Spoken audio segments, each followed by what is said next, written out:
for joy to God our strength. Shout aloud to the God of Jacob. Begin the music, strike the timbrel, play the melodious harp and lyre. Let us sing for the Lord because He is so good. Oh Lord, You surrounded me with songs of praise. You have brought me to this place where your love and grace move within my life. Now your message is my life. Your love is beautiful. Your love is beautiful. It's the reason why I sing all around the world. Let your praise begin. All around the world, let your praise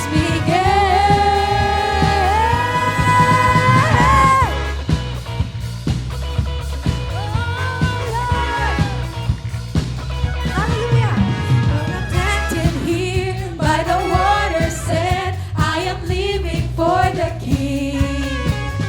I have found my peace in the house of God. This is where I'm meant to be. Love, your love is beautiful.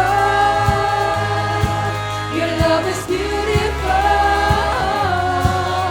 It's the reason why I sing. All around the world, let your praise begin. All around the world, let your praise begin. All around the world, let your praise begin.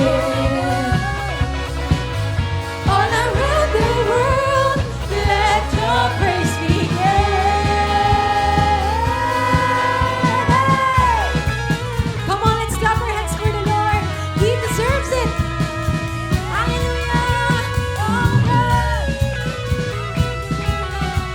Your love is beautiful, Lord. Sing. Your love is beautiful.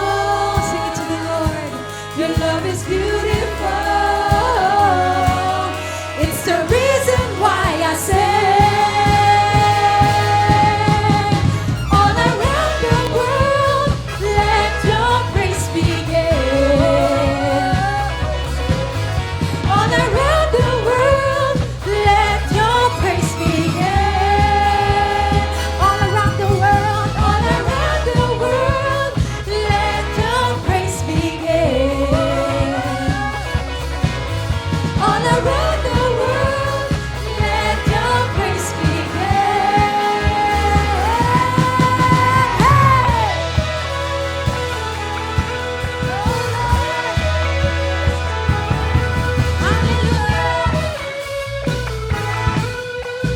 Let's sing that He is the only one. You are the Holy One. You are the living Word. You are the center of my focus, Jesus. You are the Son of God. You are the solid rock. You are the center of my focus, Jesus. You're the lover of my soul, and I adore you only. It's all about you. It's all about you. It's all about you, Jesus. Sing. It's all about you. It's all about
cross at Calvary.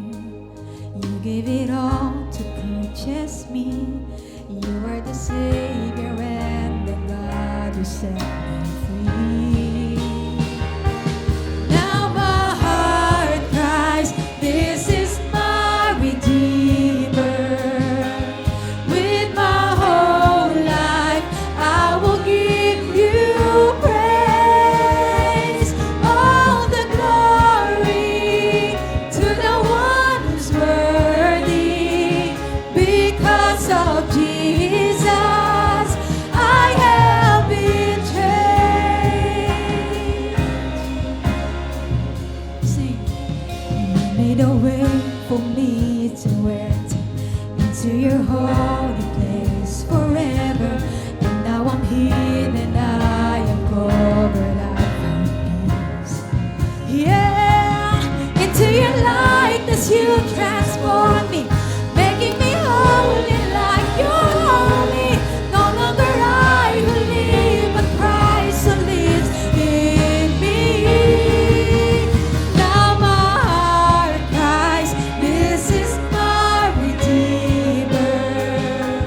With my whole life, I will give you praise. All the glory to the one who's worthy. Because of Jesus, I have been changed. You bring freedom to the captives, goodness to the poor, healing to the broken, and joy to those who mourn. You turn ashes into beauty, the ruins you restore. I am a testimony of the goodness of the Lord. You bring freedom to the captive, oh, good news to the poor, healing love to the broken, and joy to those who mourn. You turn ashes into beauty, the ruins you restore. I am a testimony of the goodness of the Lord. Now my heart cries, this is my Redeemer. With my whole life, I will give praise. All the glory to the one who's worthy. Because of Jesus, I have been changed. Now my heart cries, now my heart cries, this is my Redeemer. With my whole life, I will give you praise.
future is heaven.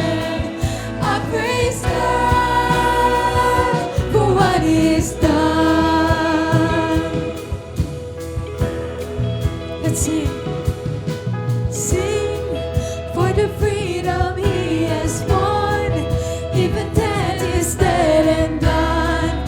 His life has overcome. Oh, speak, say the name above all names, over every broken place.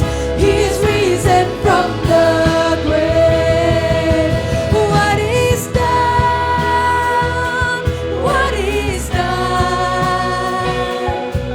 All the glory and the honor to the Son. My sins are forgiven. My future is heaven. I praise God for what He's done. Hallelujah, Jesus. Now on the throne of majesty, the Father's will complete. He reigns in victory.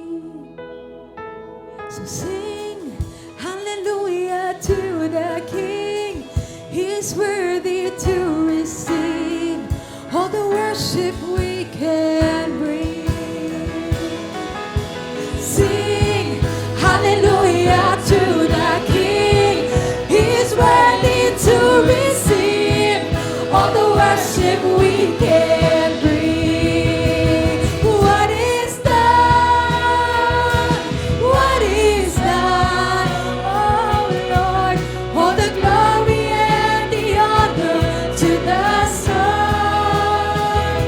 My sins are forgiven. Thank you, Jesus. My future is heaven. I praise God for what is done. Let's sing what is done. What is done? What is done? All the glory and the honor to the Son. My sins are forgiven. My future is heaven. I praise God for what is done. Oh, we praise God. I praise God for what is done. We praise you, Lord. I praise God for what is done. Come on, let's lift up our voices. Let's sing for the Lord. Oh, thank you, Jesus. Thank you for the salvation. Thank you for the forgiveness. Thank you for the restoration of our soul. Oh, Jesus. Because of you, we are saved. For you love us, God. Oh, for you love us, God. You gave your only Son to us, so we will not perish, but have eternal life. We believe in Lord. We accept Him as our Savior. Oh God, we thank you for what you've done. We thank you, Lord, for your plans. Oh Jesus, we love you, Lord. Hallelujah. Hallelujah, Jesus. Thank you, Father, because you're just so amazing, Lord, for everything that you've done for us. Sabi sa Psalm 81 verse 13, if my people would only listen to me, if Israel would only follow my ways, how quickly I would subdue their enemies and turn my hand against their foes. Those who hate the Lord would cringe before Him, and their punishment would last forever.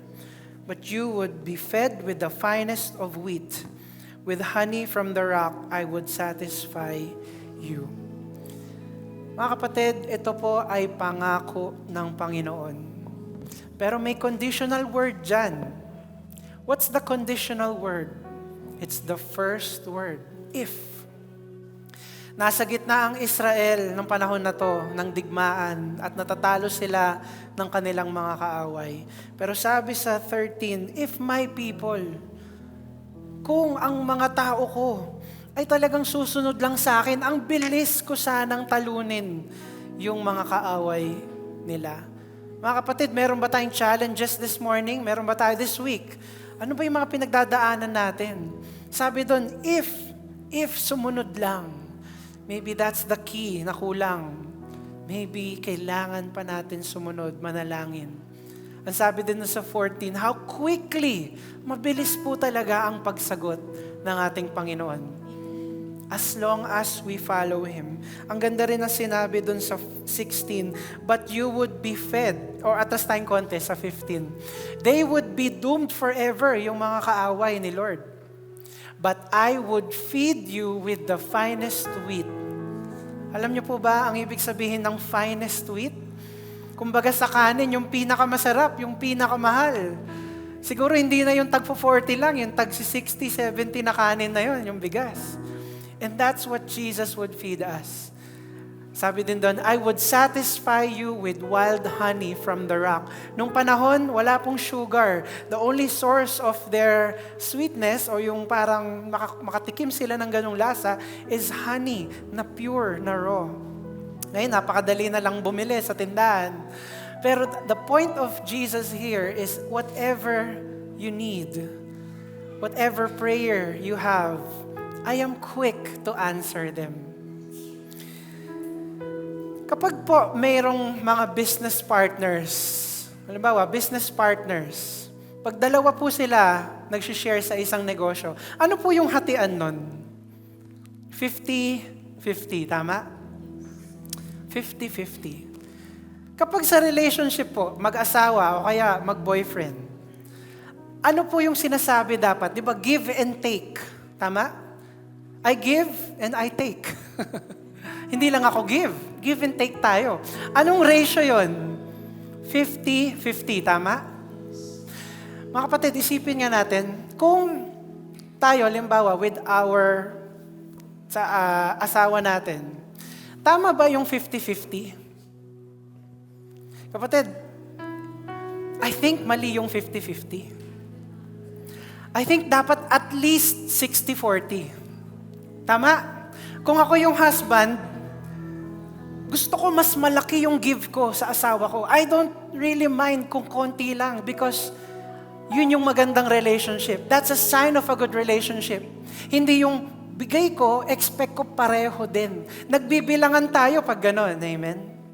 Pero kapag may good relationship, it's always 60-40. 60 sa'yo. Hindi 40 sa'yo, 60 sa'yo. Or kaya 70-30. Or the best relationship, 100-0.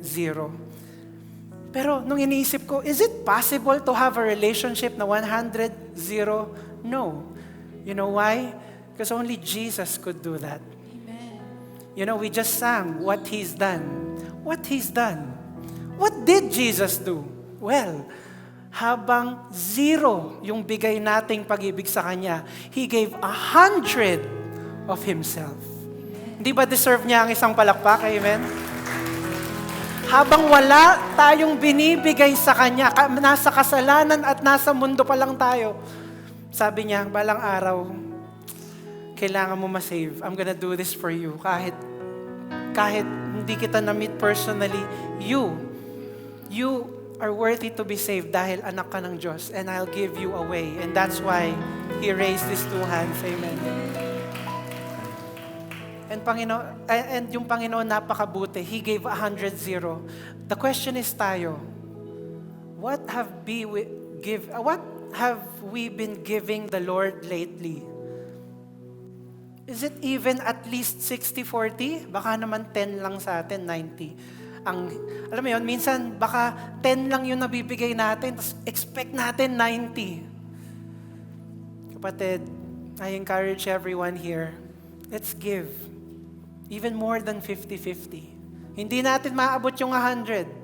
Pero at least let's give more than we gave yesterday, than we gave last week, than we gave in the past. Amen? Amen. And if meron pa tayong kailangang ayusin sa ating buhay, ang sabi ng Panginoon, I am quick to listen. I am quick to answer your prayers as long as you come to me. Can we raise our hands?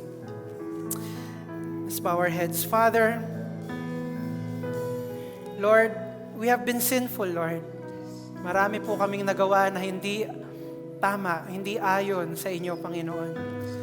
Father, nagkulang kami ng oras sa inyo. Yung sinasabi, Lord, na 10:90, Lord, kami yun. Yung 20:80, Lord, kulang talaga. Father, we know you still love us nonetheless. Nandun pa rin ang pag-ibig. Lord, help us, Lord, na madisiplina kami, Lord, na magbigay pa ng time sa inyo, magbigay pa ng pagmamahal. At Lord, tumalikod dun sa ginagawa naming hindi maganda. Father, may mga prayers kami right now. Can you raise your prayers right now? Lord, we pray, Lord, for our families, Jesus. Father, there are challenges in our families, Lord. May hindi pagkakaintindihan. Father, my brethren right now may problema sa pera, Panginoon. May mga nalilate na payments. May mga sweldong hindi natatanggap. May mga iba sa amin, Father, wala pa kaming trabaho, wala kaming maayos na income, Father. Father, we long for these things, Lord. Father, yung iba sa amin may dinadala kaming hindi magandang kalusugan, Lord God. Yung iba sa amin, Lord, hindi maayos, hindi perfect ang health namin, Lord. Yung iba sa amin from lagnat, Lord, to chronic disease, Lord, na years na naming daladala. Father, we pray, Panginoon, pakinggan nyo kami. And Father, habang kami nananalangin at lumalapit sa inyo, Panginoon, nawa maging tama ang puso namin, O Diyos. Nawa, Panginoon, na mapakinggan nyo kami, O Diyos. At Father, lalo naming aayusin, Lord. We repent of whatever, Lord, na nagagawa naming hindi maayos. Father, fix our families. Fix our future. Fix our mind, Lord. Yung overthinking namin, Panginoon.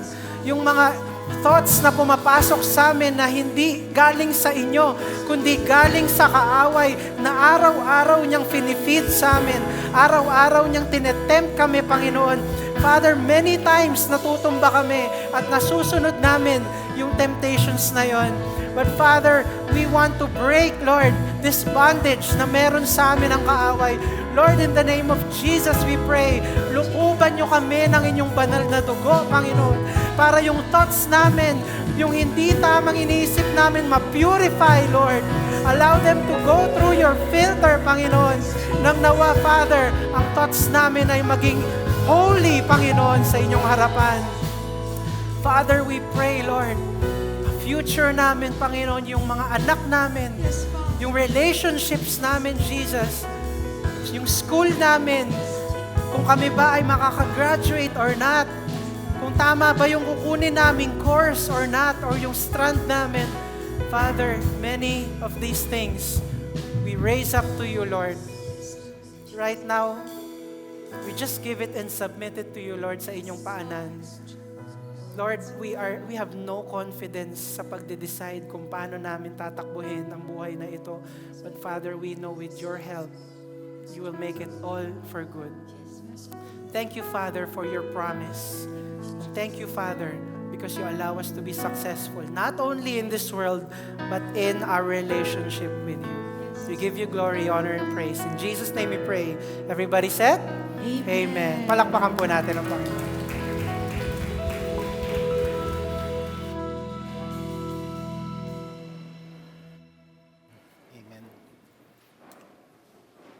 Amen.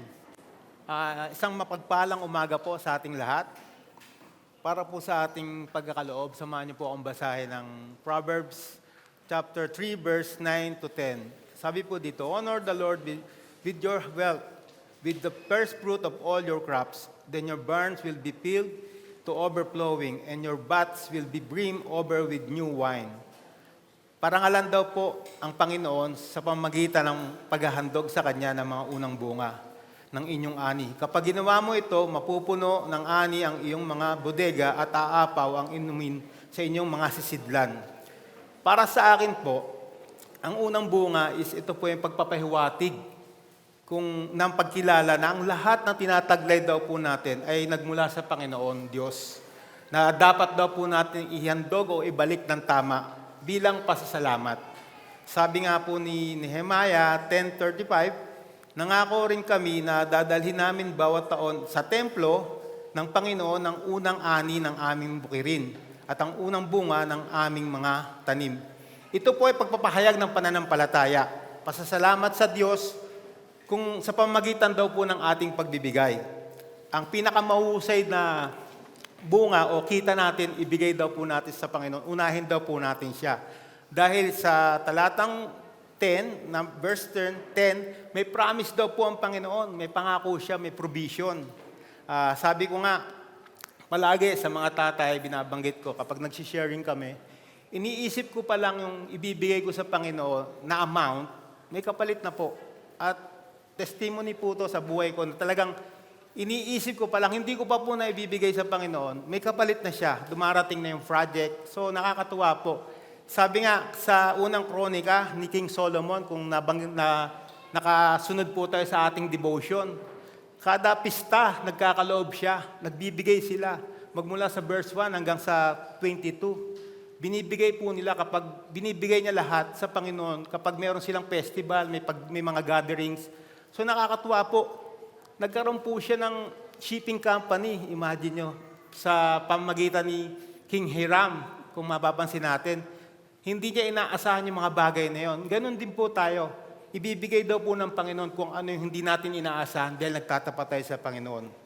Sabi nga, ang pangako ng Panginoon sa Jeremiah, nabanggit natin, alam kong, Jeremiah 29 verse 11, alam ko kung paano ko tutuparin ang mga plano ko para sa kabutihan niyo at hindi sa kasamaan niyo at plano para bigyan kayo ng pag-asa na magkaroon kayo ng mabuting kinabukasan. Inilalarawan po sa talatang ito ang ipinangakong pagpapala daw po kasunod ng pagtatapat natin at pagbibigay sa Panginoon.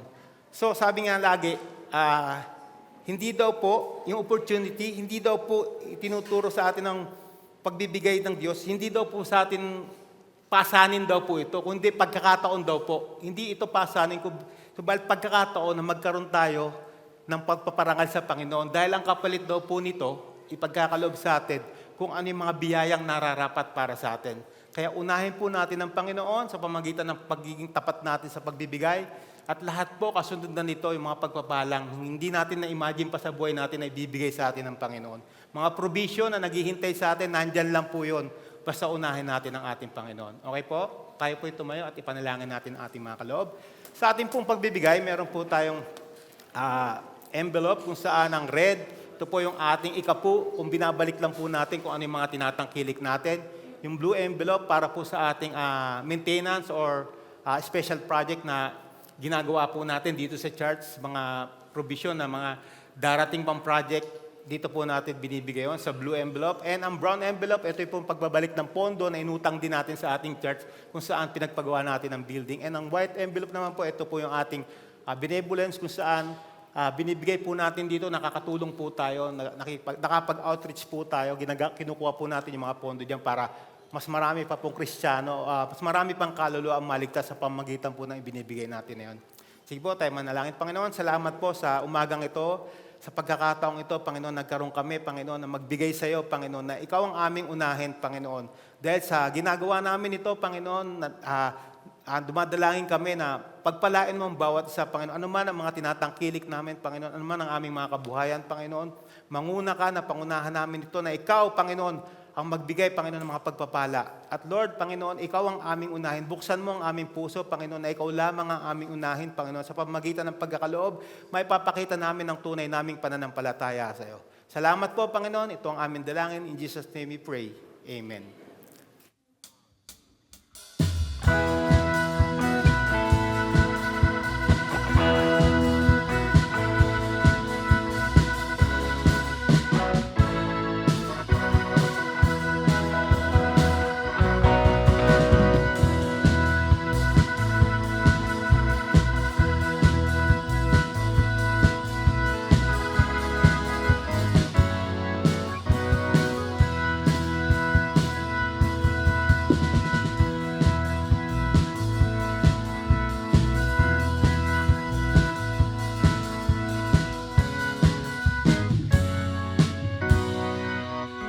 Palakpakan po natin ang Panginoon.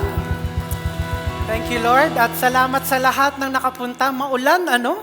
Grabe yung ulan natin. Dire-diretso. Pero praise God ngayon, parang wala ngayon. Kanina yata mga 8 biglang bumuhos. Pero praise God. Sana, Lord, medyo makapag-family day tayo ngayon, ano? Although ang family ko, wala ngayon. Sila pastora po ngayon ay nasa Bolinao. Pauwi na po sila. Actually, hindi. Uuwi sila. Alis na sila doon ng tanghali. And okay naman po sila doon. Of course, andoon ang aking family para maayos nila pastora yung funeral rites ng brother niya. Sa mga hindi nakakaalam, umuwi na kay Lord si brother niya, second eldest, Kuya Isoy. And ang nakaka-bless kay Kuya Isoy ay talagang nakakilala siya sa Panginoon. During pandemic, talagang lumapit palalo ang kanyang puso. Kung makikita nyo, siya ay sumusunod sa devotions at talagang nag-amen siya doon, nakakatuwa. Kaya, ayun, panalangin natin na sila ay ligtas na makauwi dahil basa pa rin ang daan. Siguro mga mamayang gabi makakauwi na sila. Miss ko na rin ang bebe. Talagang wala akong nahahag-hag muna. Tapos maulan-ulan pa, so tumitingin lang ako sa salamin at nagmumuni-muni. Pero nakakatuwa po dahil naging blessing sila sa Bolinao. Medyo nagkaroon ng mini reunion. Kasi po, kung di nyo nalalaman, 10 silang magkakapatid, di ba? So, syempre, nagsama-sama sila sa Bolinao at nakakatuwa dahil nagkita-kita po sila. Of course, meron po tayong youth event next week. Yan po ang work in progress. Sobrang excited po tayo para dyan.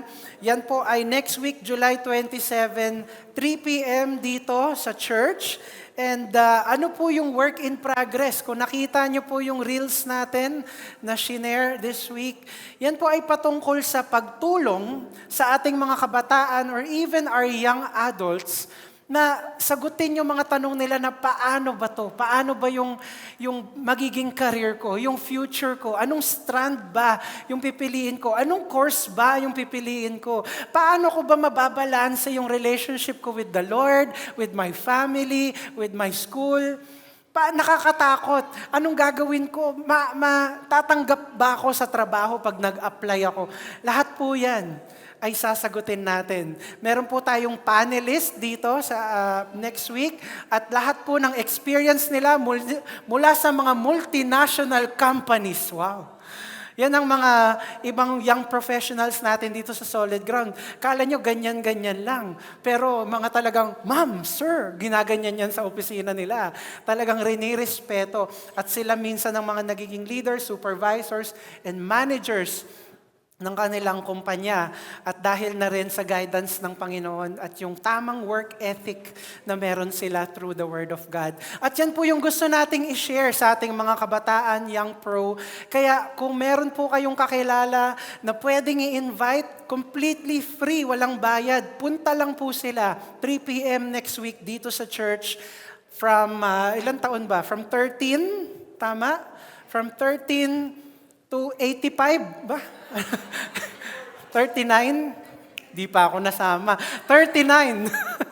So from 13 to 39. Yan. Kasi minsan kahit 39, hindi ko pa, last year 39 ako, hindi ko pa rin alam gagawin ko. Hindi. Pero meron pong gano'n, no? Pumunta lang po. Wala naman pong bayad and magsama-sama tayo, may mga konting saya, fellowship. So, I'm excited at nagpaplano talaga ang youth. Talagang ilang linggo nilang plenano yan and it's gonna be a wonderful experience for our young people and our young professionals. Kung mapapansin nyo din, pagpasok nyo ng church, meron tayong bagong mga signages. Wow! So, praise God dahil nagkakaroon tayo ng wisdom para magdagdag kahit unti-unti lang ng improvement for our church. Amen? And hopefully, makakadagdag pa tayo sa ating mga improvements. And kung mapapansin nyo rin, no, meron tayong IDs. So kung worker ka ng church, meron ka nito. Kung may mga halimbawa, may mga tanong yung mga newcomers natin, they know who to approach, di ba? So, at least meron ng pagkakakilanlan ang ating mga workers. Amen?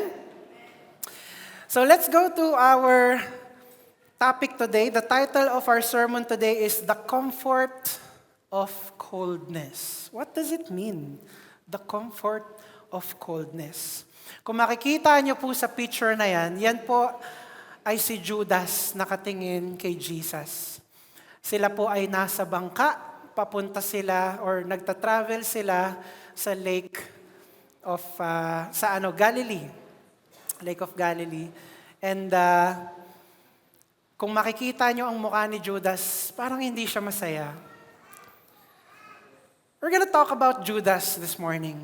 Alam niyo po, si Judas, he witnessed the whole ministry of Jesus. He had first-hand account of everything. Nakita niya, naramdaman niya lahat ng nangyari. Hawak-hawak po niya yung basket na puno ng tinapay. Ayan. Talagang may ano tayo. Pero praise God, para sa mga farmers din natin yan, di ba? Para meron tubig ang kanilang sakahan. Pero hawak-hawak ni Judas yung mga basket nung nagdi-distribute siya, nung minultiply ni Jesus into thousands and thousands of loaves of bread and fish. Isa po siya sa nagdi-distribute na amoy niya yung bread. Galing sa bata na 5 lang yung dala. Ngayon, libo-libo naka-line up sa mga baskets. At isa po siyang bumabalik-balik, nagdi-distribute nun sa mga tao nung time na yon. Isa po siya sa naliligo sa ulan. Ayan, katulad ng ulan na yan. Imagine niyo yung ulan na ganyang kalakas. Nasa bangka sila, pumapasok yung tubig, yung alon, yung ang lakas ng hangin. Isa siya sa mga nagtatanggal ng tubig sa bangka. Inaayos yung mga sails. Habang ganon ang experience nila, nakita may sumigaw, uy, may multo, may multo. Napatigil, anong multo? Sino yan? Tapos makita nila nung lumapit, si Jesus na pala yun. Isa siya sa habang dinatanggal niya yung tubig, nakita niya tong multong to, tinaas yung kamay, at lahat ay kumalma. Uy, timing. Galing naman, thank you Lord.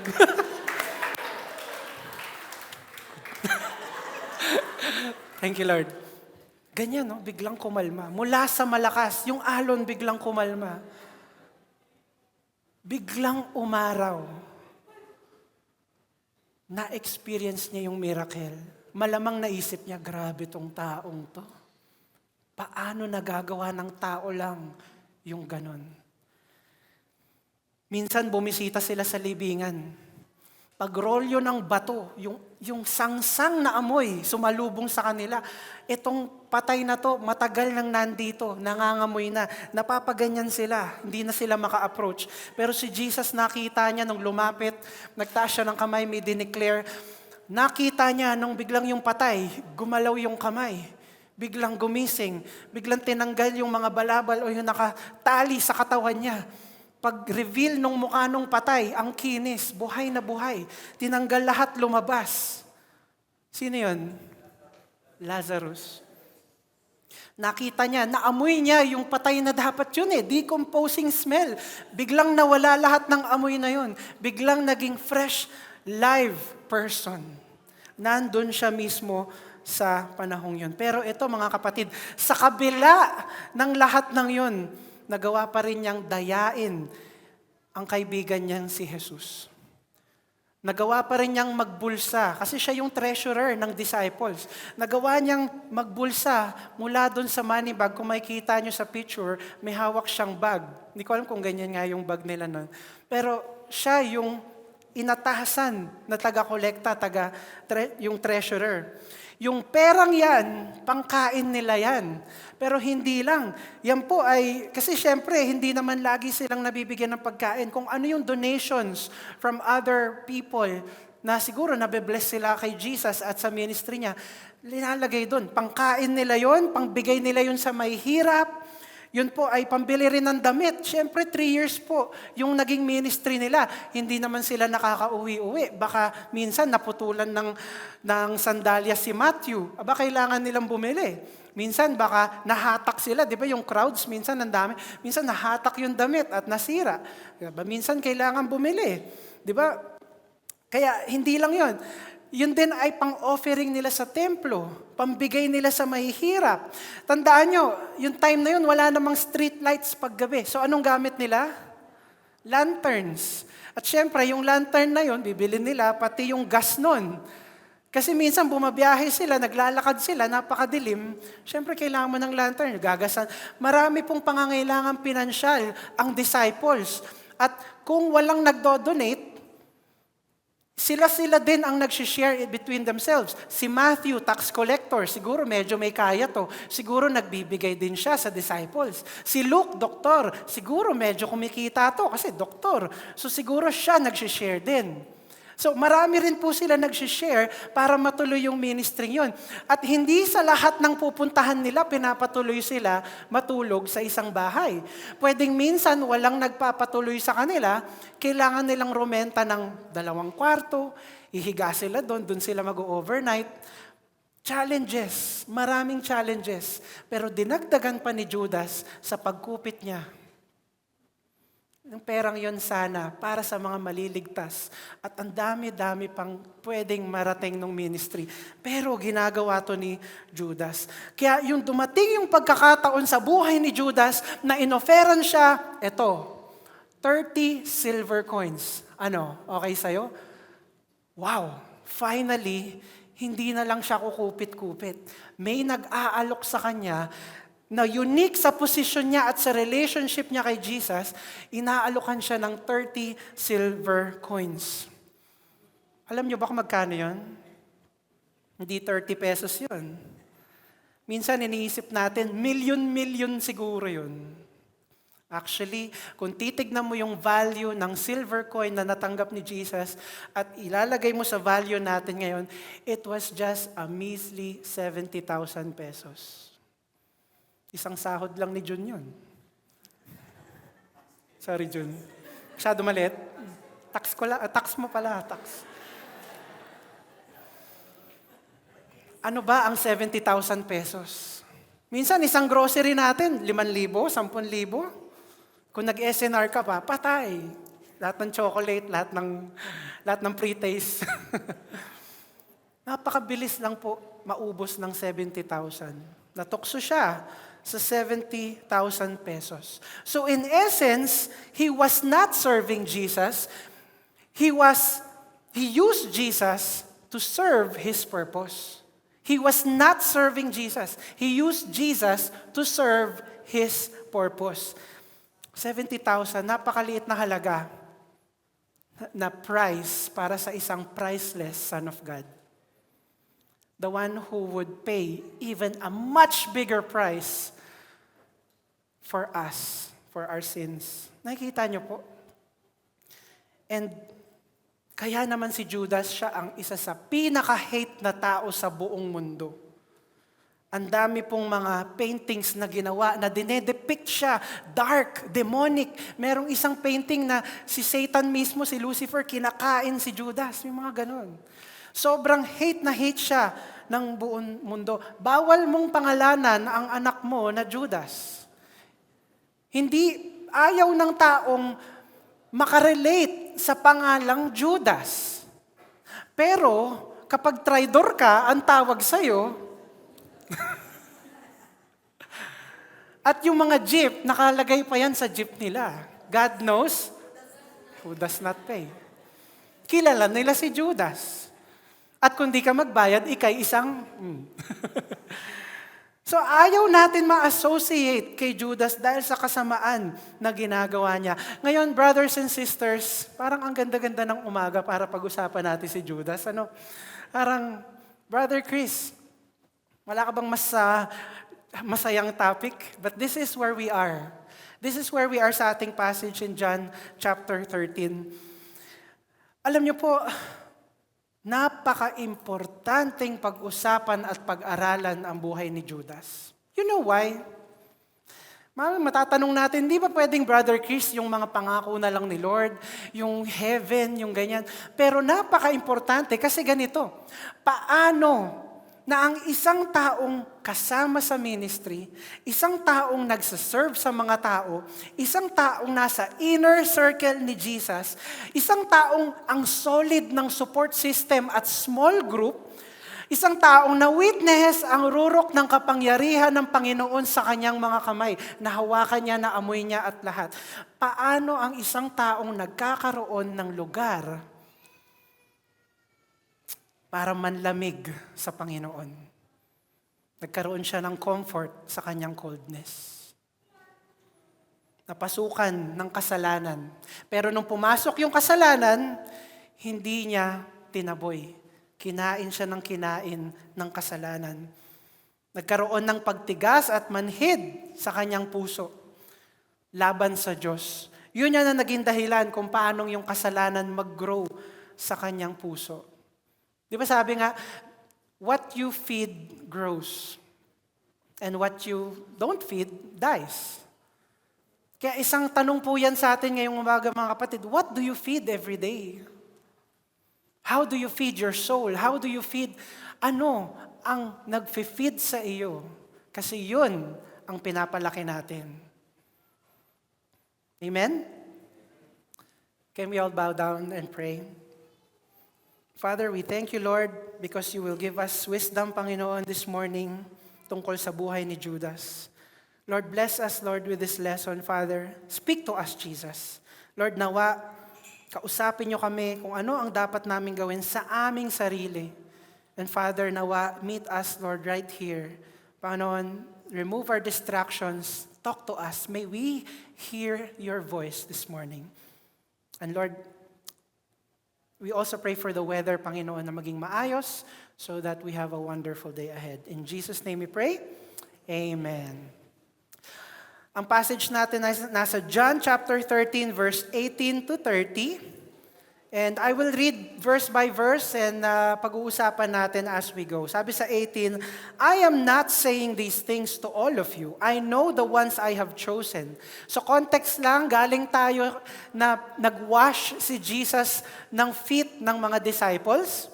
At ngayon tuloy-tuloy siyang nagtuturo at sinasabi niya na you need to serve one another. You need to love one another. Tapos biglang nandito na tayo sa 18. I am not saying these things to all of you. Hindi lahat sinasabihan ko nito. Sabi niya, I know the ones I have chosen. So kausap niya 12, pero sinasabi niya, hindi lahat kayo. Applicable sa sinasabi ko. Sabi, but this fulfills the scripture that says, the one who eats my food has turned against me. Meron lang daw pinili. And if we look at this, na itong last sentence ni Jesus, the one who eats my food has turned against me. This is a direct reference sa Psalm 41 verse 9. Tingnan natin. Psalm 41 verse 9, na nakalagay doon, even my best friend, the one I trusted completely, the one who shared my food, has turned against me. Kino-quote po ni Jesus yung psalm na yan. Dahil he is trying to tell the disciples na someone sa inyo will betray me. At sinasabi ko to sa inyo para magkaroon kayo ng faith na kahit mangyari yon, alam niyong totoo yung sinasabi ko at magpapatuloy kayo.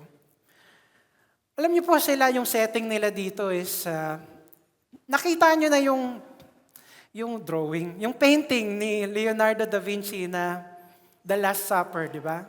Yung lahat sila naka-groupie sa gilid lang. Hindi po yun talaga yung tunay na setting. Meron po silang letter U na table. At yung upo nila parang yung sa mga Japanese houses. Hindi talaga chairs na katulad ng monoblock. Kundi sa sahig sila nakaupo. Tapos naka-recline, nakaganon. Nakagilid yung paa, tapos kumakain sila. So, naglilin-lin sila. Parang ganon. So, imagine niyo halimbawa, nasa sala kayo ng bahay nyo, nakaupo kayo sa sahig ng sala, tapos yung couch, nakaganyan kayo sa couch. Yun yung itsura. Ganon sila kumakain. Ngayon, itong pagkain nila or yung fellowship nila with food, this is such an important part ng culture ng Israel. Kapag naimbitahan kang kumain, ibig sabihin may trust, ibig sabihin may friendship. Alam niyo, one time, in-invite namin ang Magallanes parents, sila Jason and Abby, na kumain sa amin. Kasi wala na kaming ulam. Sabi namin, magdala kayo. Hindi, joke lang. Hinandaan namin sila ng food and nagdala rin sila ng soft tacos, di ba? Yung parang tacos, lalagyan mo ng meat, ng cheese, ng cucumber, tsaka ng kamatis, at kung ano-ano. At ang sarap, di ba? Sana maulit. Anyway, kapag ganun na in-invite ang isang tao, may trust. Sinasabi rin, syempre dahil mga classmates din sila ni Pastora nung high school pa sila, magkakaibigan na sila noon pa. So, there's a sign of trust, may fellowship, nagsisharing, at hindi ka lang kakilala, acquaintance, ikaw ay kaibigan talaga. And, imaginein po natin, what if, bago ko i-invite sila Jay and Abby, what if, example lang si Jason pala, may planong patayin ako bukas. So, halimbawa, sinabihan ko siya, Jay, invite mo si Abby, dinner tayo. Pero alam ko yung balak niya na ipapapatay niya ako bukas. May invite ko pa ba si Jay and Abby? Baka invite ko siya, tapos awayin ko siya doon. Pero ang ginawa ni Jesus, in-invite pa rin si Judas. Di ba? And ito so in-invite ko si Jay, and kunyari lang, meron siyang balak na patayin ako bukas. Pero nagtawanan pa rin kami, nagbiroan pa rin kami, nag-sharing, nag-iyakan, nag-encouragean, and we prayed for them, they prayed for us. And napakahirap gawin nun. Na-imagine niyo ba? Napakahirap actually ng sitwasyon ni Jesus sa dining table na to, knowing hindi ako makatigil kakaisip sa gagawin mong pagtatraidor sa akin. Pero I'll wash your feet, I'll prepare the food for you, susubuan pa kita. This is the love of Jesus. Tayo hindi natin kakayanin yun. May hirapan tayo. And even si Jason, kung halimbawa lang, Jay, no? Di ba? Halimbawang mangyari yun, kung in-invite ko siya at may balak siya sa akin, hindi na siya pupunta. Mahihiya na siya, magigilty siya, or at least there's hatred kasi, so hindi na siya pupunta. And this was the dynamic ng nangyayari dun sa dining table. But si Judas, tuloy lang, parang walang nangyayari. Number 1, Jesus loved in the face of betrayal. Sa gitna na alam niya na ibebetray siya, the love was there. Kahit nangingibabaw yung takot niya, remember, ito yung gabi na yung pawis niya magiging dugo. At iiyak siya sa Panginoon. At sobra yung sorrow niya. Pero sa gitna ng sasapitin niya, yung pagmamahal hindi nawala. He still served them, naghain pa rin ng food, nagwash ng feet, at tinawag pa niya silang kaibigan, friends. Alam niyo po, hindi perfect yung disciples. Hindi sila perfect.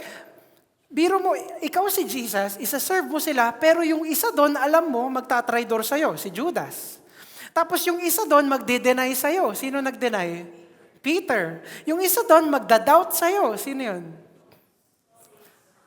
Anong nag-resurrect? Anong sinasabi mong nag-resurrect? Hindi ako maniniwala hanggat di ko linagay yung daliri doon. Kung saan pinako si Jesus doon sa kamay niya, doon lang ako maniniwala pag nagaganon ko na at nalulusot ko na yung daliri ko doon sa butas na yun. Si Thomas. Alam ni Jesus na lahat sila, after mamatay ni Jesus, mag-a-abandon. Si Luke, baka bumalik sa pagiging doktor niya. Si Matthew, baka bumalik sa pagiging tax collector. Sila Peter, bumalik sa pangingisda. Lahat sila magtatago. Kasi biro mo ba naman, itong sinimulan nyo na grupo na Christianity, the way, ang tawag nila nun, ay pinatay yung leader. Usually, pag yung leader pinatay, anong next? O, sino yung mga sumunod na mga sumusunod, mga disciples? So, natakot sila. Takbuhan, kanya-kanyang takbo, kanya-kanyang tago, kanya-kanyang secret message kung saan magmi-meet. Wala kang makitang ni isang disciple sa Jerusalem after mamatay ni Jesus. Alam ni Jesus yun. Lahat sila mag-a-abandon, and yet He was loving them. And yet He was serving them. Psalm 103, 8 to 10. The Lord is compassionate and gracious. And before we read this, makikita natin dito kung bakit ganun pa rin yung pagmamahal ni Jesus. Sabi, the Lord is compassionate and gracious, slow to anger, abounding in love. He will not always accuse, nor will He harbor His anger forever. He does not treat us as our sins deserve or repay us according to our iniquities. Kung kaya ni Jesus maging loving sa gitna ng pressure, ng challenge, ng pagbebetray na ito, it's a model for us to be compassionate and loving.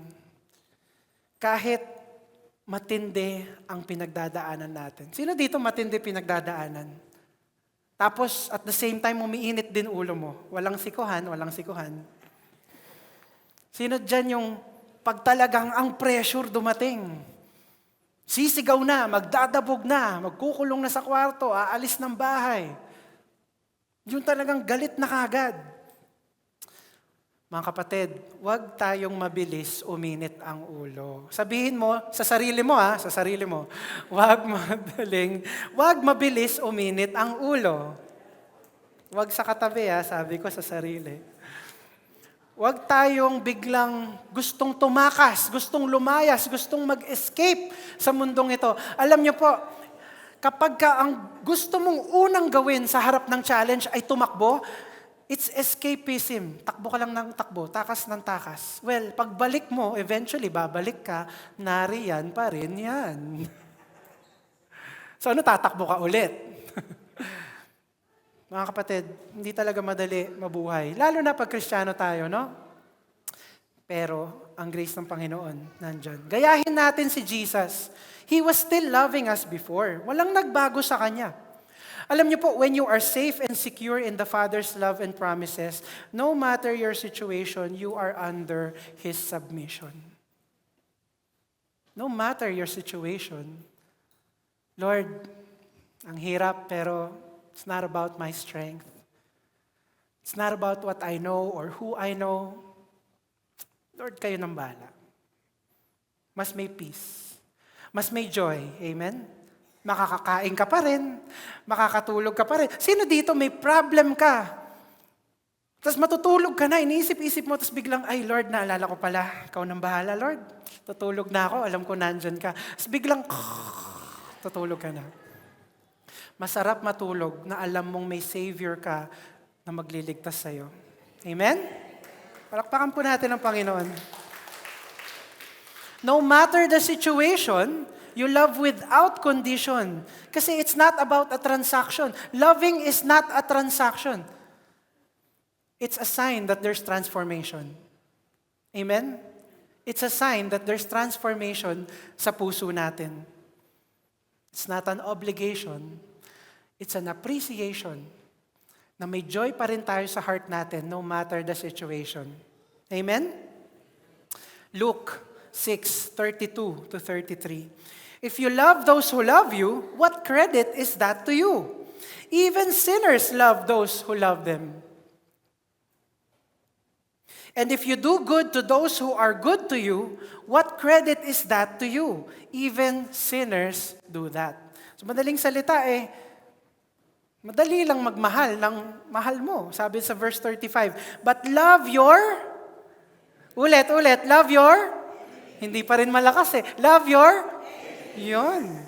Do good to them and lend to them without expecting to get anything back. Then your reward will be great and you will be children of the Most High because He is kind to the ungrateful and wicked. Ang pagmamahal natin, nakikita talaga yan sa kung paano tayo magmahal ng mga taong hindi tayo mahal or nagawan tayo ng hindi maayos.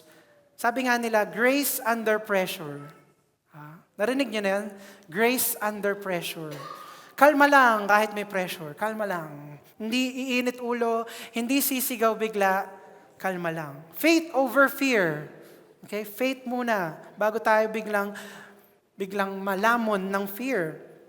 And be still because we know that He is God. Amen? Verse 19, I tell you this beforehand so that when it happens to you, you will believe that I am the Messiah. So pinaprophesy ni Jesus lahat ng mangyayari dito. And ano to parang sinasabi ni Jesus na ito ang mga mangyayari ito yung mga mangyayari, pero huwag kayong mawalan ng puso dahil sinasabi ko sa inyong mangyayari to, pero after nito, magiging maayos. Like there's this one time, nagpa-practice kami nila David, na musicians training. Kasama ko sila Irish, sila Casey, sila Sander. So, Sabado ng umaga, nagpa-practice kami dito. Tapos nagkaroon ako ng time with David, kinausap ko siya. Kasi si David po, ang talented po ng batang yan, no? So, ano siya nag-drum siya, di ba? Medyo may palo na siya. Tapos, nagbibilyar din po yan. Number 1 yata siya sa school nila or something. Ang alam ko, ang huli niyang kwento, sumasali siya sa mga regionals, nationals. So, friend, di ba? Parang ganun. Ang galing po talaga niya. And nasa basketball team po siya. So, nung may time kaming dalawa, kinausap ko siya, David, alam mo, rinigaluhan ka ni Lord ng napakadaming talents. And ito lang masasabi ko. Sa mga sports mo, hindi natin maaalis, may mga kasama ka diyang hindi naman Kristiyano. May mga kasama ka dyan palamura, umiinom, nagsusugal, online man or dahil sa bilyar, nag-yosi, nagve-vape, may mga bisyo. Ang payo ko lang sa'yo, pwede mo naman enjoyin lahat yan. Pero wag na wag mo silang sasamahan. Wag na wag mo silang gagayahin. Remember, God gave you those talents. So kung ano man talents na yon, you use it to glorify the Lord. Amen? So, pinakita ko sa kanya yung mga mangyari. Kasi nagbilyar din ako nung ganyang edad. Yan talagang alam naman natin, sa lahat ng nagbilyar, hindi naman mga Kristiyano lahat ng nandun. At yung basketball din. At yung kung ano-anong sports, di ba? So, binigyan ko na siya ng parang warning sa mangyayari. At ganito yung ginagawa ni Jesus. Wina-warningan niya, teka, may magbe-betray sa akin, ito mangyayari, pero okay lang, lilipas din at magiging okay ang lahat. So verse 20, I tell you the truth, anyone who welcomes my messenger is welcoming me, and anyone who welcomes me is welcoming the Father who sent me. So breakdown natin to. Ang sabi doon, I tell you the truth, anyone who welcomes my messenger. Sino yung messenger kaya? Yan ay yung disciples mismo. Okay? So, sino daw ang mag-welcome sa disciples is welcoming me. Tapos sabi niya, anyone who welcomes me is welcoming the Father who sent me. So, anong ibig sabihin ng verse na to? Basically, sinasabi ni Jesus, representatives na kayo ko. Gets? You represent me now. Mamamatay na ako, dahil mawawala ako, you will represent me. And ganun din po, ang dapat tingin natin sa sarili natin. We represent the church. We represent, yes, Jesus. We represent Solid Ground Christian Church. We represent Pastora Alma. Actually, ang sinasabi ko lagi sa mga workers or sa mga new or upcoming mga workers, ay kapag nasa labas ka, makikita nila at maa-associate ka nila hindi lang kay Jesus, kundi pati kay Pastora Alma, pati sa Solid Ground, pati sa lahat ng Kristiyano sa buong mundo. Ganyan ba yung mga Kristiyano? Especially sa family. Ganyan ba kayo sa church nyo? Ganyan ba kayo yung ginagawa nyo? Wag na lang pala. Di ba? Ang bigat po ng responsibility maging Kristiyano. Hindi po light ang word or ang identity na maging Kristiyano tayo. Hindi po ba totoo na kapag ang Kristiyano maayos ang buhay, wala kang naririnig? Pero pag ang Kristiyano may ginawang mali, ang buong mundo talagang nag-uunahan. Nasabihan ka, wala pala yan, ganyan pala yan, ano ba naman yan? Akala ko pa naman, bla bla bla, punong-puno na yung comments, punong-puno na ang social media. Nangyari po yan sa lead singer ng Newsboys. Nabalitaan niyo po ba yon? Ang Newsboys ay isang tanyag na Christian band. Nag-start sila 2000s, 90s pa yata. Sila yung gumawa ng kanta tulad ng, ano nga ba yun? God's not dead. Naging movie pa nga yung kantang yun. Natugtog pa nga natin, I think, one time dito sa Solid Ground. Pero yung lead singer pala, all those years, meron siyang sexual abuse na ginagawa. So na-cancel siya ng lahat ng Christians, ng lahat ng tao. Dahil sa ginagawa pa lang niyang yun. Nadumihan na naman ang Christian world. Nadumihan na naman ang tingin sa ating mga Kristiyano. Nangyari yan kay Ravi Zacharias, tanyag na Christian apologist. Pag nagsalita talagang ang ganda ng wisdom na binibitawan niya. Maraming naligtas dahil sa kanya. May ministries talagang kumalat dahil sa kanya. Nung mamatay siya, natuklasan ang dami palang sexual abuse. Ngayon, na-cancel din siya.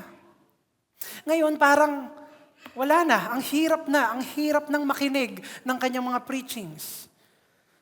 Even si Brian Houston ang pinaka-leader ng Hillsong, founder ng Hillsong Church na nagbigay sa atin ng magagandang kanta since the 90s.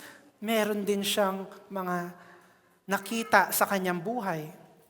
And this all goes to show that tahimik ang mundo pagka maayos ka, pero talagang kapag may ginawa tayo, mabigat talaga yun, Christians. Pag may ginawa tayong hindi maganda, marirebuke talaga tayo. Sometimes you would think that's kind of unfair. Bakit yung mga sinners, harap-harapan ang paggawa nilang masama, pero okay lang kasi di naman nila kilala si Jesus. Di naman talaga nila sinusunod si Jesus. So understood yun na gumagawa silang kasalanan. So paano naman tayo? Sometimes you would think it's kind of unfair. But remember, tayo yung may hawak na light. And in the end of days, in that eternity, tayo ang magiging kasama ni Jesus. There is a reward. And in fact, yung mga nagsisin, hindi dapat tayo mainggit sa kanila. Because their life, it's never gonna be complete until the end of eternity. Isaiah 29:13 ang sabi doon. These people say they are mine. They honor me with their lips, but their hearts are far from me. Ang pagiging Kristiyano ay hindi titulo. Ito po ay tungkulin. Hindi po yan imahe. Yan po ay ugali. Hindi po yan pagpapakitang tao. Yan ay pananampalatayang totoo. Kailangan po meron tayong katotohanan sa atin. Amen? Alam niyo po, mundo natin, ang hilig sa aesthetic, no? Titignan mo yung katabi mo kung aesthetic. Huwag niyo naman sabihan, wala ka namang ka-aesthetic sa iyong katawan. Pero ang mundo natin, ang hilig sa aesthetic, kailangan maganda ang itsura ng lahat ng suot natin, itsura natin at pagmamayari natin. Damit natin, yung makeup natin, dapat aesthetic, yung bag, yung sapatos, yung watch natin, yung house natin, yung mga gamit natin. Kailangan pati yung pagkain natin, yung chicken nandito, yung veggies nandito, may Starbucks sa likod, papang! Okay? Pati pagkain kailangan aesthetic, pati yung kotse kailangan aesthetic, lahat ng material nating possession. And hindi ko sinasabing masama yun. Pero the point is, we've fallen in love with the aesthetic, we've forgotten to be authentic.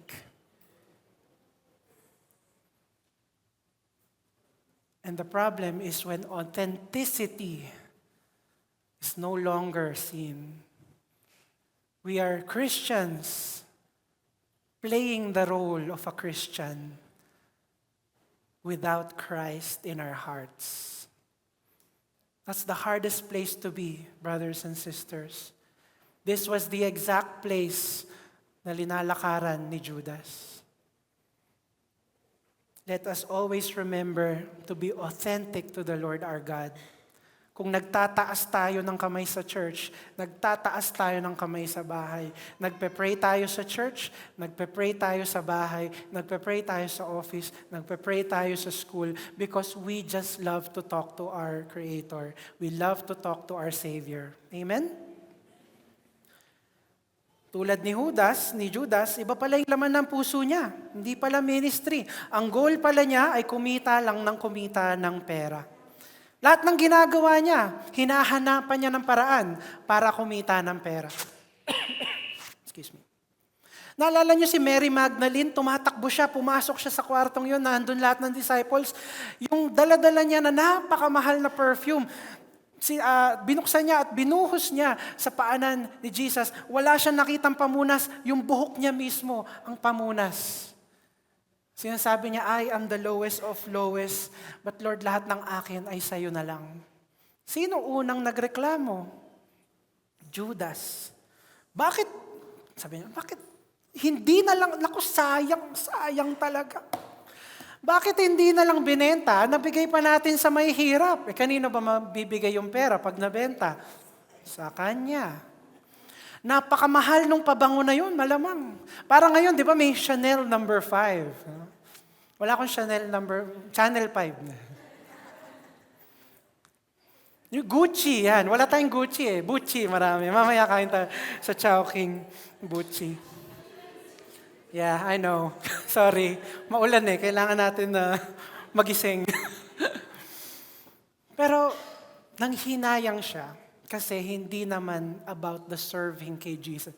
Tingin niya, pag sinaserve si Jesus, ayos lang yun. Hindi naman yan ganun ka-importante. That's what he looked at. Let's move on. Verse 21. Now Jesus was deeply troubled and he exclaimed, I tell you the truth, one of you will betray me. Number 2, the betrayal was prophesied. Alam niyo po, yung pagbetray kay Jesus, 10 verses sa Old Testament ang nag-prophesy niyan. And sa Bible, pag binasa mo, there are 2,500 prophecies in the Bible kung saan 2,000 of these prophecies ay accurately nangyari. Mga kapatid, even kung ilang silver ang ibabayad kay Judas, 30 pieces, na prophesy po yan. Even yung sinabing, hindi yung kaaway ang magbebetray, yung kaibigan ang magbebetray, na prophesy at accurate siya. Sinabi din doon na yung magbebetray na yon, his days are few. Ano nangyari kay Judas after niya magbetray? Nag-suicide siya. It was all prophesied. No other book in history matches the Bible's prophetic accuracy. Quran, Mormon, Nostradamus, Hindu text, Buddhist text, lahat yan may prophecy pero napaka-vague. Napaka-vague. Meron dong isa, pinaprophesy ko na magiging successful ang Romans. I mean, syempre, eventually, after hundreds of years, magiging successful ang Romans. Pero Bible lang ang sobrang accurate. Napaka-specific. Ito masaya. I-share ko sa inyo ang isa sa pinakakilabot accurate prophecy ng Bible. Are you ready? Daniel chapter 9, verse 25. Ito talaga nung natutunan ko to, this is so kilabot sa sobrang accurate. Let's go to Daniel chapter 9, verse 25. Sabi doon, now listen and understand.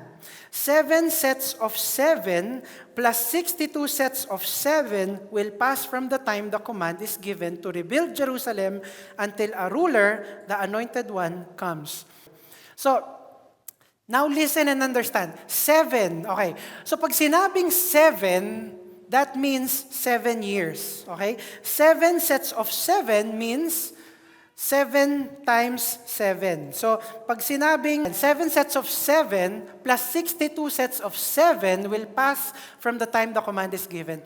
Tapos, darating daw yung ruler. Okay, so i-breakdown natin para madali.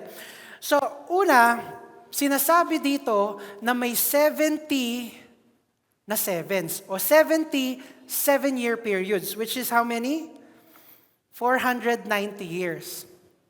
So, sinabi doon na meron magiging 3 parts itong prophecy na to. Yung first part, 7 sevens. So, ang 7 na word ay 7 years. So, 7 sevens is 49 years.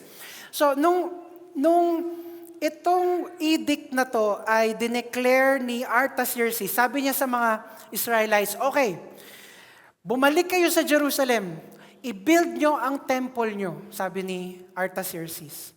So, nung binanggit niya yung utos na yon, that was March 14, 445 BC. And, nung sinabi dito na 7 sevens, 49 years, sakto yun kasi natapos nilang i-build yung temple ng 49 years. Hindi nila sinadya, pero yung prophecy na mabibuild yung temple ng 49 years, nangyari. Tapos ang sabi din sa Daniel, after mabuild yung temple, magkakaroon ng 434 years, may part 2 ba dyan? Yan. After mabuild yung temple, sundan nyo na lang ako medyo baka nakakalito. Pero after mabuild nung temple nung time nila Nehemiah, may 434 years kang bibilangin hanggang dumating ang Savior, Jesus Christ. Do you think it happened exactly? Let's see. Merong isang tao, ang pangalan niya si Sir Robert Anderson. Ang ginawa niya, kinalculate niya kung tama to. So ang ginawa niya, kinuha niya yung 483 kasi kapag translate mo sa Jewish calendar. 483 prophetic years times 360 days. So kinuha niya from the time na build yung temple sa Old Testament, kinuha niya per day. Binilang niya per day hanggang sa sinasabing 483 years. And that's 173,880 days. So supposedly, kung tama ang prophecy, mula dito sa point na na-build yung temple, meron tayong 173,880 days at darating yung Savior of the world. So kinalculate ito, yun nga ni Sir Robert Anderson. It turns out, naglanding yung pinaka-araw na yon sa 10th day of Nisan, the year 32 AD. 32 AD. And sa 10th day of Nisan, ito yung araw, mismong araw, na nagse-celebrate ang Israel na pinipili nila yung lamb na kakatayin. Kasi sa 14th day, which is 4 days from the 10th day, sa 14th day kakatayin nila. Nagets nyo? Diyan sa April 6, 32 AD, 10th day of Nisan, yan yung araw na nag-approach si Jesus sa harap ng Jerusalem. Sinabi niya, kuha mo ko ng donkey. And this was all prophesied. He rode on a donkey and he was chosen to be the sacrificial lamb. Exactly 173,880 days. And exactly lahat ng prophecies about him going into Jerusalem, yung pinapagpagan siya, ulit naglelay sila ng mga branches, lahat yun, it happened exactly on that day. And exactly on the 14th day of Nisan, he died. Mga kapatid, God is never late. Amen? Walang libro, kahit mag-search ka sa kahit saang library sa mundo, ang ganito kakilabot sa accurate. Kung hindi ka naniniwala sa Bible kahapon, ito na ang tatapos sa argumento. You can search just sa YouTube or kung saan man online. And it will show you how accurate this is. You know, sometimes mapapatanong tayo, Lord, faithful naman ako nagtatites. Bakit hindi pa dumarating yung breakthrough? Lord, pray naman ako ng pray. Bakit ganun pa rin yung pamilya ko? Bakit nagawa pa rin nila sa akin yun? Lord, naging mabait naman ako sa kanila. Bakit ganun pa rin ang ganti nila? Lord, nagsuserve naman ako sa iyo consistently. Bakit parang hindi mo pa sinasagot yung prayers ko? Mga kapatid, God is never late. God is exactly on time. Isaiah 40 verse 31, but those who trust in the Lord will find new strength. They will run and not grow weary. They will walk and not faint. Habang naghihintay, bibigyan tayo ng strength ng Panginoon. Amen? A waiting season is never a wasted season. Nothing is wasted, mga kapatid. every day habang naghihintay tayo, there is a lesson that God wants to teach us. And I encourage all of us, makinig lang tayo sa mensahe ng Panginoon through the waiting. There is learning in the longing. Sa paghihintay natin, may tinuturo ang Panginoon. Kaya huwag tayong reklamo ng reklamo, kapatid. Dahil kailangan lang natin pakinggan si Lord. Before He answers, He anchors. Alam niyo po yung anchor ng barko, ang anchor, yun yung may chain, tas may kalawit sa dulo ng chain na binababa nila mula sa barko at yun yung nagsisilbing preno ng barko. And when I say, while we wait for the answers, He anchors, it means sometimes baka tayo ay masyadong mabilis sa ating pace sa buhay. Baka kailangan niya muna tayo hawakan. Teka lang. Masyado kang mabilis sa mga balak mo, sa ambitions mo, sa goals mo. You are forgetting something. This will destroy you kung ganito ka kabilis. Kailangan natin ng tapik kay Jesus. Amen? Kailangan nating maging still sa presensya ng Panginoon. Baka kailangan tayo i-ground ni Jesus. So pwede natin tanong, Brother Chris, pre-prophesy pala na si Judas ay magbe-betray. So bakit siya biglang ang sama-sama? Kung ginawa naman niya yung dapat mangyari para maligtas ang mundo, hindi ba pwedeng tama naman yung ginawa niya? Natanong niyo na ba yon sa inyong mga sarili? Mga kapatid, prophecy does not control the future. Prophecy reveals the future.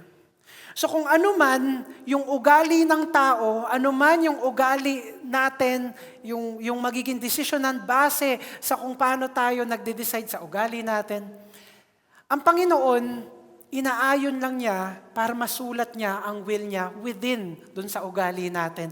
That means si Judas, he will really commit this act na napakasama.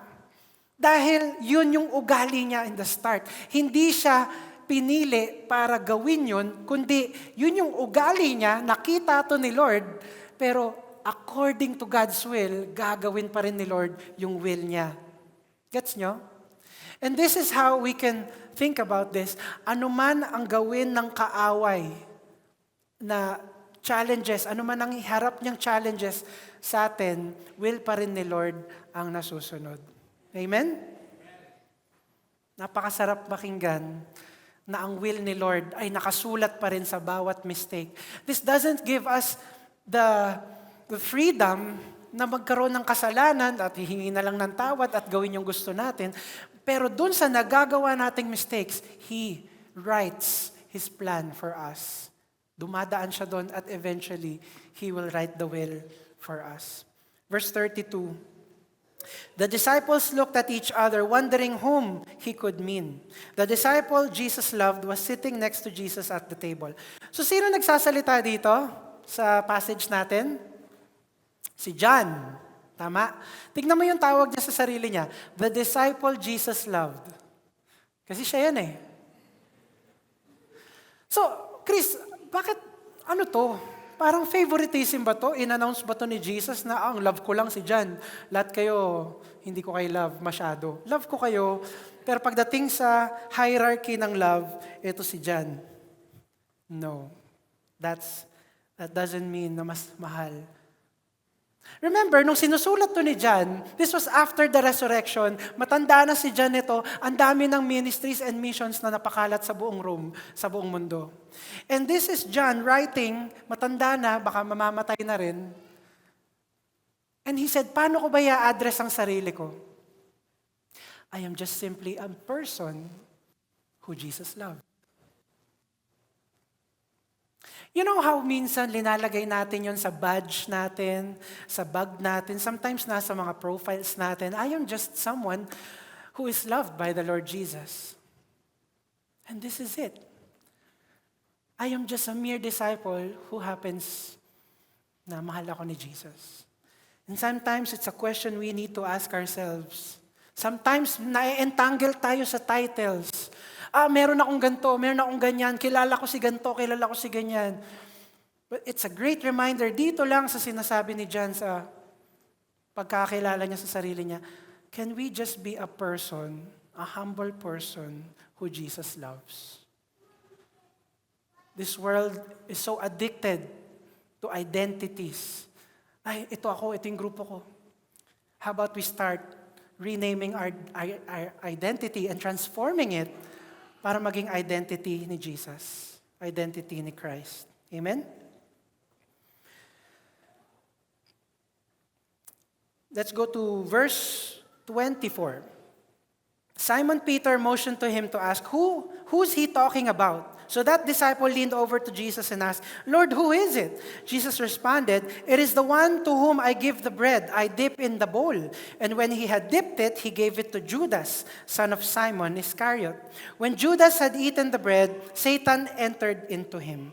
Then Jesus told him, hurry and do what you're going to do. None of the others at the table knew what Jesus meant. Since Judas was their treasurer, some thought Jesus was telling him to go and pay for the food or to give some money to the poor. So Judas left at once, going out into the night. Number 3, our last point, Judas was comfortable in the cold. Alam niyo po si Judas, hindi naman siya nagsimula sa ministry na yan at na ang goal na kagad niya ay patayin si Jesus or somehow mamatay si Jesus. Alam niyo po, pag binasa niyo talaga yan, I'm sure, parang meron pang ang hint na hindi alam ni Judas na papatayin si Jesus because of him. Tignan natin Matthew 27:3-4. When Judas, who had betrayed him, realized that Jesus had been condemned to die, he was filled with remorse. So he took the 30 pieces of silver back to the leading priests and the elders. Nagulat siya. Napapatayin pala si Jesus. Akala niya, kukulungin lang, tatanungin lang. Pero yung ginawa niya, nakasama pala to the point na papatayin yung kaibigan niya. And this is the main reason kung bakit siya nag-suicide. Hindi niya kinaya. Hindi man lang niya nagamit yung 30 pieces of silver. Brothers and sisters, hindi ba ang scary nun? Akala mo, yung kasalanang ginagawa natin, walang natatapakang iba, pero meron palang effect sa ibang tao yung ginagawa nating kasalanan.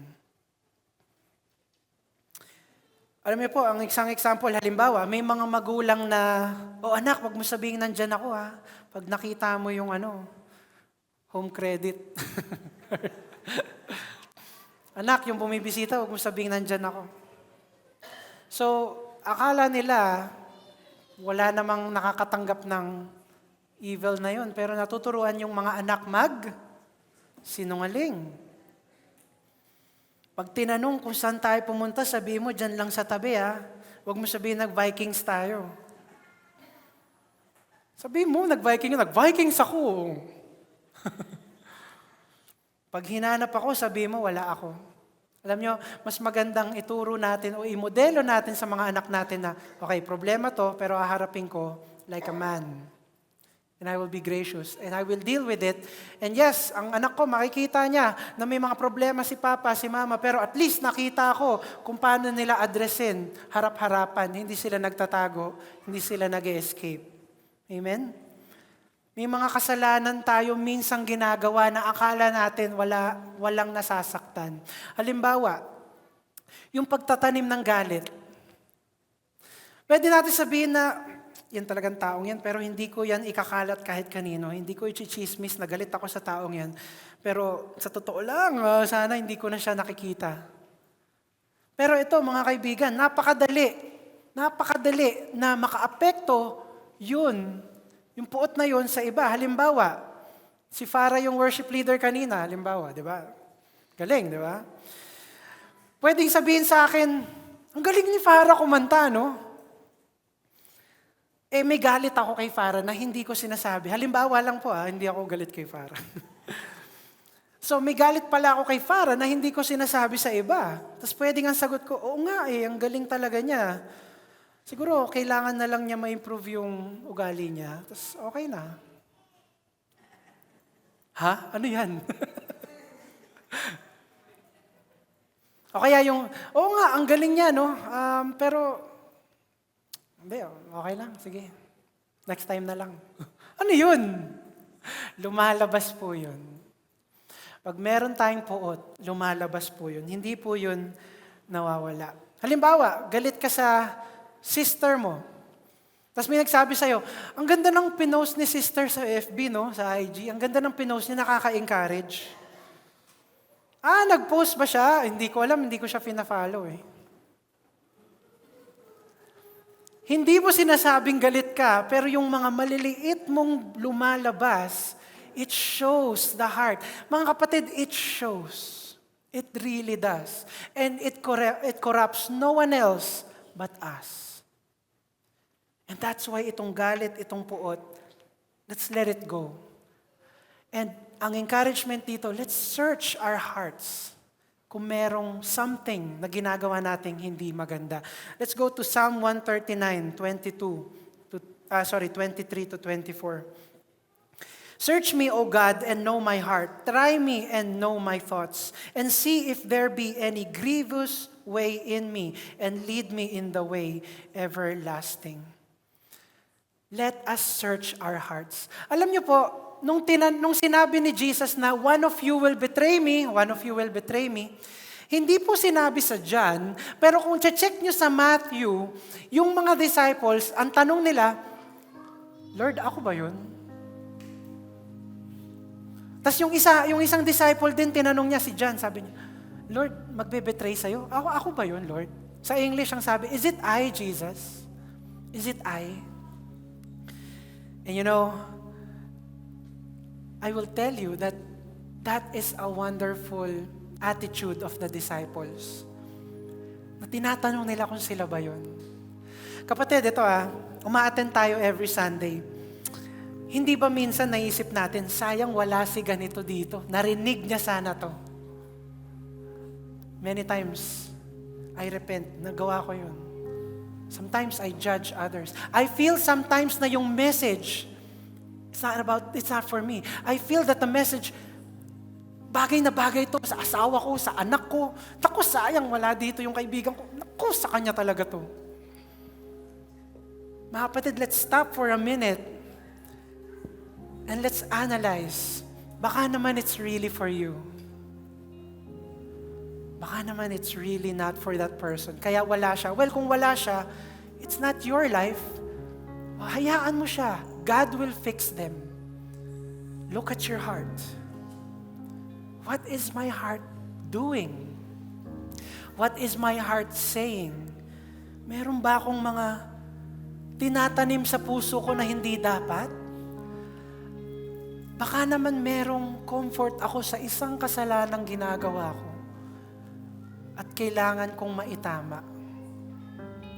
Sadly, si Judas, hindi niya yon inisip. Hindi niya yon linagay sa puso niya. And this morning, ito ang kailangan natin tanungin sa sarili natin. Sometimes, we are consistent sa Sunday services, sa online devotions, consistent tayo sa recharge nights. Pero alam niyo po ba, na lahat ng activities ng church, ang goal niyan, matransform ang puso natin.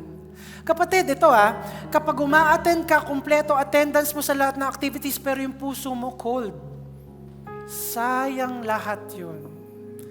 Kasi the main purpose of all of this is directed at our hearts. What else can we do to transform our hearts?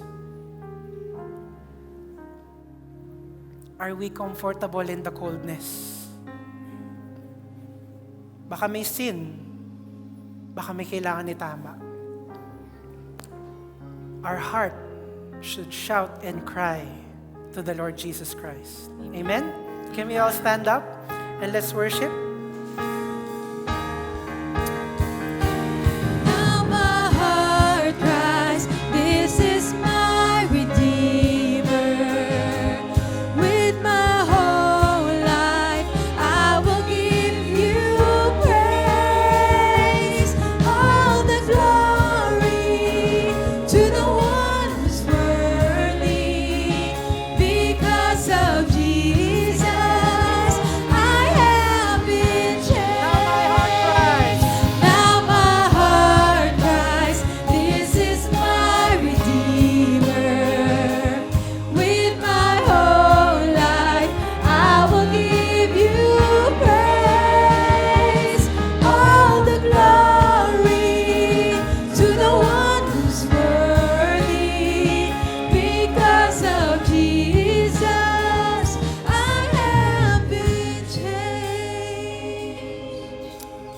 Father, in the name of Jesus, this is our cry this morning.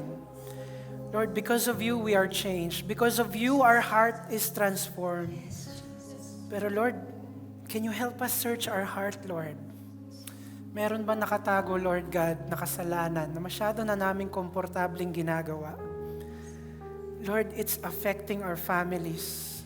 It's affecting our friends. It's affecting the way we serve you.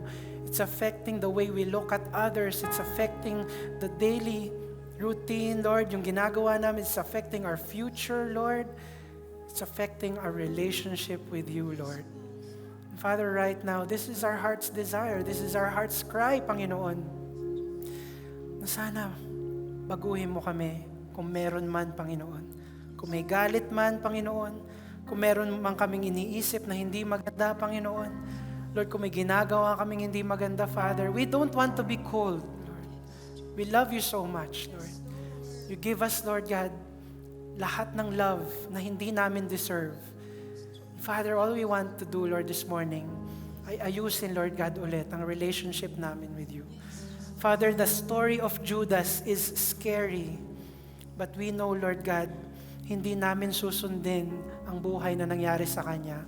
We know, Lord God, that the enemy will try his best na ipasok sa amin ang temptation, ipasok sa amin ang mga masasamang ugali na ginagawa namin in the past. But Father, we surrender, Lord, sa inyo. We surrender our hearts to you. We surrender, Lord, sa inyo. Lord, may mga challenges kami na magpapahirap pa sa takbong ito na pagiging Kristiyano. But Father, may we remember to just submit it all to you para makatulog na kaming maayos, makapahinga kaming maayos, magkaroon kami ng joy, magkaroon kami ng peace. Lord, magkaroon kami, mawala yung init ng ulo namin, Lord God. Transform our lives. Kahit yung iba sa amin, years ng Christian, Father, Lord, we pray, Lord, there's something else, Lord, na gagawin nyo. Do not allow us to be comfortable, Lord God. Allow us to be in fire with you, Jesus. Allow us to always love you every single day, every single decision, Panginoon. May we base it off you. Father, thank you for my brothers and sisters. Pakaingatan niyo po sila, Lord God, sa kanilang mga desisyon. Lord, nawa, Panginoon, lahat ng temptation ng kaaway, Father, masalagan nila, Panginoon, at mailagay nila ang puso niyo sa kanilang puso, Lord. Thank you, Father. Bless each and every one of us. Protect us from the rain. Allow us to stay dry. Protect our houses, Lord. Protect us na hindi kami ma-stranded. Father, we pray for the Philippines, Lord God, right now, na sana maiwas kami sa mga trahedya at baha at mga casualties, Father. And Father, may we always follow your footsteps, Lord. In Jesus' mighty name we pray. Everybody said, Amen and Amen. Palakpakan po natin ang Panginoon. Thank you for attending.